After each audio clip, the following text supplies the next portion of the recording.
पूछो कैसे हम आजाद हुए। अरे परदेसी ये बात न पूछो कैसे हम आजाद हुए।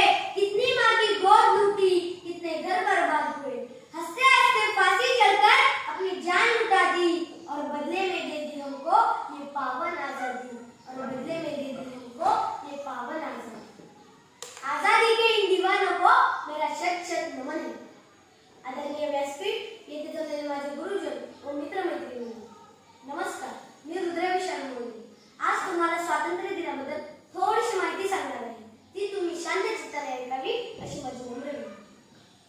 देशासाठी जन्म आपला सेवा आपले काम. देशासाठी जन्म आपला सेवा आपले काम. त्याच्यासाठी चंदन होऊन जिजवीन माझे प्राण. आणि त्याच्यासाठी चंदन होऊन जिजवीन माझे प्राण. आजच्याच दिवशी म्हणजेच 15 ऑगस्ट 1947 रोजी एक सोनेरी पहाट झाली. आपला हा भारत देश इंग्रजांच्या गुलामगिरीतून मुक्त झाला. 150 वर्ष पारतंत्र्यात असणारा हा देश स्वतंत्र झाला. पण मित्रांनो, आपल्याला हे स्वातंत्र्य सहजासहजी मिळाले नाही. आपल्या देशातील कित्येक तरी स्वातंत्र्य सैनिकांनी आपल्या प्राणांचे बलिदान दिले. वंदनीय मंगल पांडे, भगतसिंग, राजगुरू, सुखदेव, चंद्रशेखर आझाद, नेताजी सुभाषचंद्र बोस, राणी लक्ष्मीबाई अशा कितीतरी महावीरांनी आपल्या देशासाठी आपले प्राणांचे बलिदान दिले. आपल्या देशासाठी स्वतःचं रक्त सांडलं. या अशा महावीरांना मी नमन करतो.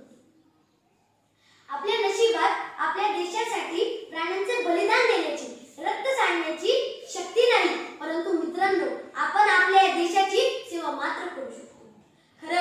खरंच खूप नशीबवान होते जे लोक आपल्या देशासाठी फक्त जगलेच नाही, तर ज्यांनी आपल्या देशासाठी स्वतःचे प्राणही अर्पित केले. मित्रांनो, आपल्याला आपल्या देशाची सेवा करायची आहे ना, तर आपल्याला आपल्या देशाच्या प्रगतीत सक्रिय सहभाग घ्यावा लागेल. आणि लक्षात घ्यावं लागेल माझी जिम्मेदारी काय आहे, माझी ड्युटी काय आहे. आणि हे लक्षात घ्यावं लागेल की हा संपूर्ण देश माझा आहे, या भारतातील सर्व लोक माझे आहेत. आणि हे सर्व करण्यासाठी आपल्याला कष्ट करावे लागेल. मित्रांनो, आपल्या देशाकडे कष्ट करण्यासाठी, देशाची स्वप्ने पूर्ण करण्यासाठी करोडो हात आहेत.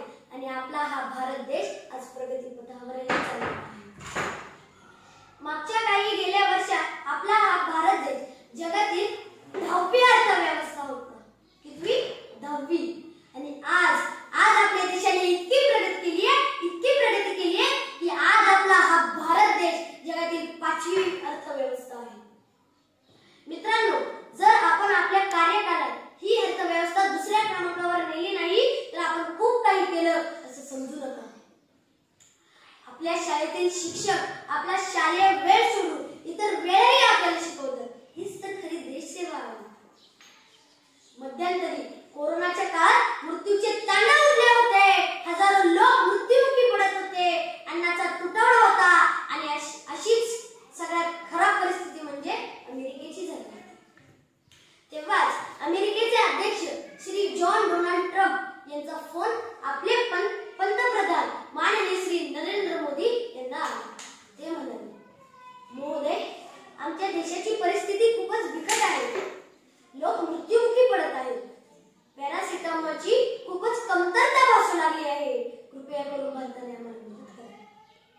तेव्हा आपले पंतप्रधान म्हणाले, ट्रम्प साहेब, तुम्ही निश्चिंत राहा. आम्ही नक्कीच अमेरिकेला मदत करू आणि पॅरासिटामॉलची घेत लवकरच अमेरिकेला पाठवू. हे सांगण्याचं तात्पर्य म्हणजे एकच मित्रांनो, अमेरिका हा जगातील 1 नंबरचा देश आहे. आजपर्यंत तो इतर देशांना मदत करत होता, पण आज परिस्थिती कशी बदलू लागली. आणि असंच एकदा त्याच वेळी अफगाणिस्तानमध्ये एक भयंकर भूकंप आला. तेव्हा लोक मृत्युमुखी पडली आणि त्यांनाही अन्नाची खूपच कमतरता भासू लागली. आणि तेव्हाही आपल्या भारत देशाने हजारो टन गहू त्या अफगाणिस्तानला पाठवले आणि सोबत आपले सैनिकही पाठवले. याच्यावरून आपल्याला लक्षात येते मित्रांनो, आपला हा भारत देश आज जगात शांती दूत